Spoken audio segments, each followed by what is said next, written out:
got the power? Equal power. Who got the power? We got the power. Who's got the power? Occupational safety and health is incredibly important for workers because even in today's world, we see nearly 400 million workers as victims of accidents in the workplace every year, and nearly 3 million workers dying due to work-related accidents or diseases. OSH, in legal terms, means that the employers must take action to anticipate the risk, to take measures to prevent risks, and if the risks in the workplace cannot be eliminated, which is very often the case, companies must provide protection to minimize those risks.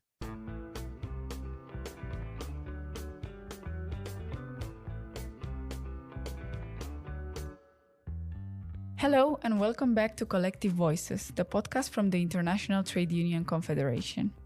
I am Stefania Cîrlea and this is Back to Basics, the first series where we are exploring the fundamental rights that all workers around the world are entitled to.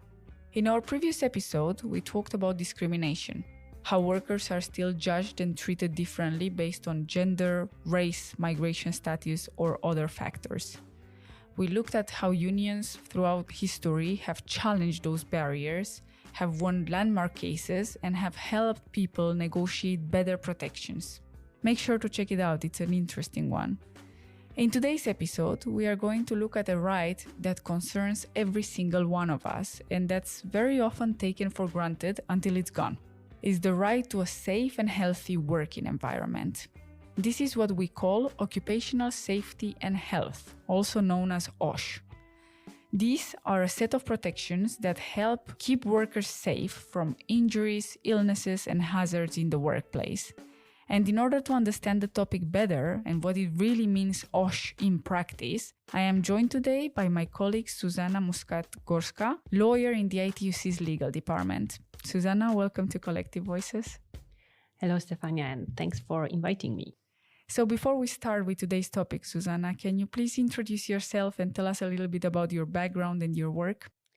My name is Zuzanna. I work in the ITUC legal department, where we help trade unions in their legal advocacy campaigns, both at the national and international level. Great, thank you. So let's start from the beginning. Most people have probably heard the term occupational safety and health. I did before I started working at the ITUC, but I was really not sure what it meant in everyday working life. So I think that's important to know. Can you tell us what OSH really includes in the workplace and why is it such a crucial right for workers? Occupational safety and health means protection of workers from accidents, injuries, and illnesses that can happen in the workplace. And OSH protection is incredibly important for workers because even in today's world, we see nearly 400 million workers as victims of accidents in the workplace every year. And we also see nearly 3 million workers dying due to work-related accidents or diseases. So these are obviously very high numbers still. OSH, in legal terms, means that the employers must take action to anticipate the risk, to take measures to prevent risks, and if the risks in the workplace cannot be eliminated, which is very often the case, companies must provide protection to minimize those risks. So, for example, companies have to provide workers with protective equipment or other measures, and this protection has to be provided at no cost to workers. And if a tragedy happens, be that illness, injury, or death, workers are entitled to compensation. Today, this protection is in the majority of countries mandatory by law and enforced by labor inspection. But obviously, these regulations, they did not happen on their own. They had to be fought for, and this was a very hard battle. Up to the beginning of the 20th century, all the risks were on workers, not employers. And we recall how dangerous many workplaces used to be at that time. So, for example, in the mid-19th century, the estimated life expectancy of a British coal miner would be 36 years, not more. So at the beginning of the 20th century, we saw that workers started to organize themselves into trade unions to fight for protection. And the OSH protection was one of the major matters that they were fighting for. And we saw gradual adoption of these protective roles that were switching the risk from the workers to the employer's side. What we saw as the consequence was a quite rapid decrease in workplace-related accidents and illnesses, often up to 90%. So we see that trade unions from the beginning were at the center of the fight for better health and safety conditions. But obviously, this work continues and we're still facing new challenges. Hearing those numbers is truly shocking. 400 million people injured in the workplace is a staggering number. And it shows just how important OSH is. And as you explained, all of these protections didn't appear on their own. For a long time, workers carried all of the risks and they started benefiting and having these protections once they organized and fought collectively. This brings us also to an important development because, as you said, OSH was fought. And it happened in 2022 when it was actually recognized by the International Labour Organization as a fundamental labor right. This happened right after the pandemics, the COVID pandemics, and it feels like quite a historic shift. Can you explain to us why this recognition matters? And I'm also wondering, do you think that the COVID-19 played a role in pushing it forward? Fundamental labor rights are those which should in principle belong to all workers, regardless of the type of contract, so for example, both to the employers and self-employed, and regardless of whether workers work in the formal or informal economy. So this explicit recognition of OSH as fundamental principle and right at work should help us to look at the OSH protection as a human right. And indeed, COVID-19 pandemic showed us how exposed many workers were in their places of work, including in healthcare, in transport, in hospitality sector, and in many others. And we observed inequalities in access of workers to prevention and protection against the virus. We saw these inequalities very much in the case of workers in a non-standard forms of employment, such as self-employment, and in the informal sector. Yeah, so the pandemic showed us how important OSH is and also how many gaps we have in the systems that are supposed to protect workers. So it was a huge win to recognize these protections as a fundamental human right. I think, though, that there are still many workers facing emerging dangers. We see how science and technology evolve, also the climate crisis creating new risks. This brings me now to another development happening at the ILO in June 2025, when they adopted the Convention 192 and the Recommendation 209 on biological hazards. This means that these are new standards to better protect workers from exposure to dangerous biological agents, like it was the virus of COVID-19, right? So can you explain us these new standards, why they matter so much, and also what gaps are they filling in existing laws? Biological hazards are these types of workplace-related hazards that arise out of a presence of certain substance. So, for instance, COVID-19 virus was a biohazard. So were Ebola, SARS, HIV, right? But we also see workers being exposed to the health risks because of their exposure to certain animals or plants.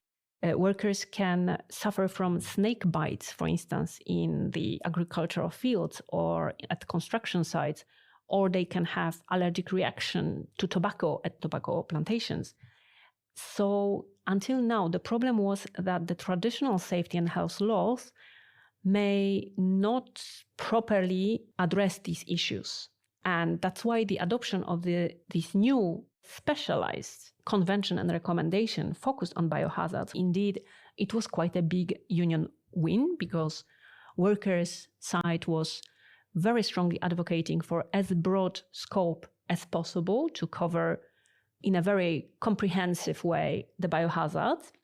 And they also fought for the so-called precautionary approach. And the precautionary approach means, for example, that we need to take action even before we have full scientific certainty over a certain phenomenon, such as COVID-19 virus, right? So even if we don't know all the science behind the pandemic, we still need to act and we have to protect workers.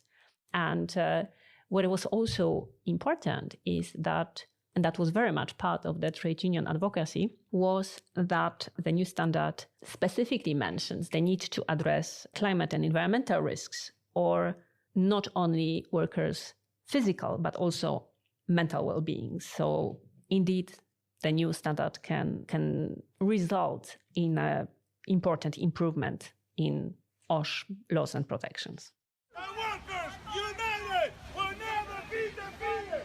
The workers united will never be defeated. From what you've explained, it's clear that biological hazards aren't a rare concern. They can be present in many sectors, many factories, and when protections are weak or missing, the consequences can be devastating. And I remember 2 cases that I read about recently in the Hazards magazine, documenting cases of serious infestations that led to infections and even death in Mauritius and in the UK recently.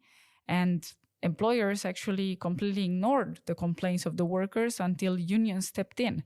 So can you tell me about these examples? What do you know about them, and what do they show us about the risks that workers are facing, and also about the failure of the current protections? It was indeed interesting. It presented 3 consequences which we face when we have weak laws. Indeed, there were workplaces from both Africa and Europe. And these cases included, for instance, the animal feed manufacturing company in Mauritius, as you said, as well as a construction site and a public hospital in the UK. So we saw various workplaces in different regions. And the common factor was that the workers were reporting dangers related to the growing presence of rats, but also cockroaches, flies, other insects, all potentially dangerous for workers' health. And in all these 3 presented workplaces, workers could not get employers and public authorities to react properly. So the most tragic was the Mauritian example, where at least 12 workers died from leptospirosis. This is a disease carried by rats. And the unions had to organize strikes, so they had to really intensify the industrial dispute for the authorities and the employers to react. But also in the UK cases, we saw that after the repeated complaints by the workers, after workers sending videos and photos of rats in the workplace, finally the labor inspection came, but they came during the day where the rodents are not active, and they just asked workers to go back to the workplaces. So again, there was this very disturbing example of lack of proper reaction to a very, very serious health risk. And in all these cases, it was evident that it was absence of explicit law on biohazards that was a barrier to get proper enforcement. These cases show that when employers and authorities don't take biological risks seriously, it's the workers who are ending up paying the price, and they pay with their health and even their lives. So it's dramatic. We're also seeing, though, how new and emerging threats are shaping workplaces in ways that we didn't face before. And one of the most urgent of this crisis is the climate one. We are seeing rising temperatures, extreme weather, and changing ecosystems that are creating new hazards in the workplace, especially for those working outdoors or for the informal workers. Convention 192 that I mentioned earlier actually covers and explicitly references the climate and environmental risks, right? So, Zuzanna, how does climate change add new dangers for workers, and how are unions responding to this? We do have already an abundance of data showing that the climate change indeed leads to job losses, to deaths, sometimes to occupational accidents and diseases throughout the world. So even if we take just an example of heat stress, as you mentioned, this is really a growing concern, and we see workers affected in many sectors, in agriculture, construction, mining, fishing. The estimated number of occupational injuries each year that are linked to excessive heat alone is around 23 million. So it's a lot. And it's good to see the trade unions taking various types of actions. And I will give you some examples. So for instance, in India, the Self-Employed Women's Association that represent women workers in the informal economy, very at-risk group, they came with an innovative action. They launched a heatwave insurance program for loss of income. So that's a quite innovative tactics. And for instance, in the UK, trade unions mobilized 1,000 trade union safety representatives to carry out heat inspections solely in July 2025. We also see that it really is beneficial for workers to organize collectively in trade unions. For example, we see that the workers who are members of trade unions, they report much less dangerous heat exposure. For instance, in Cambodia, in the garment sector, the workers who are trade union members, they experience 74% less dangerous heat exposure. It's encouraging to see how being part of a union helps workers out there. And this is very important. And this is something that the listener should take away from today's episode, how being part of a union doesn't only help with your wage, with your benefits, it helps protecting your life, protecting your health. I believe we need to, through the representative in our unions, through institutions like the ITUC, we need to push governments to step up and implement these standards to protect all of us. So looking ahead, what do you think are the next steps to keep people safe in the workplace, despite the upcoming challenges? Indeed, we need to push governments to step up progressive protection, and ratification of international standards is a very useful tool. So we need to push for increased ratification of the OSH fundamental conventions and also of this new specialized biohazard convention. That would indeed help us. We also need to close other protection gaps. So I mentioned already the problems with protecting non-standard workers or workers in the informal sector. This is actually the majority. 60% of workers worldwide in informal employment. In Africa, it's 85%. We also see increase in engaging workers outside of employment contract. These protection gaps are very much those which we need to address.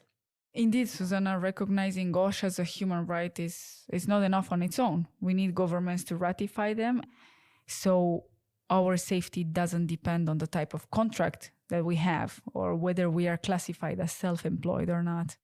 I thank you very much for being with us today and for walking us through such a complex and important topic. I think this is a critical moment, especially with the new Biohazard Convention, as you mentioned, because now unions have a very powerful tool to demand change and close the gaps that leave millions of workers, as you said, unprotected. So thank you once again for being with us. Thank you, Stefania. Thank you very much for having me.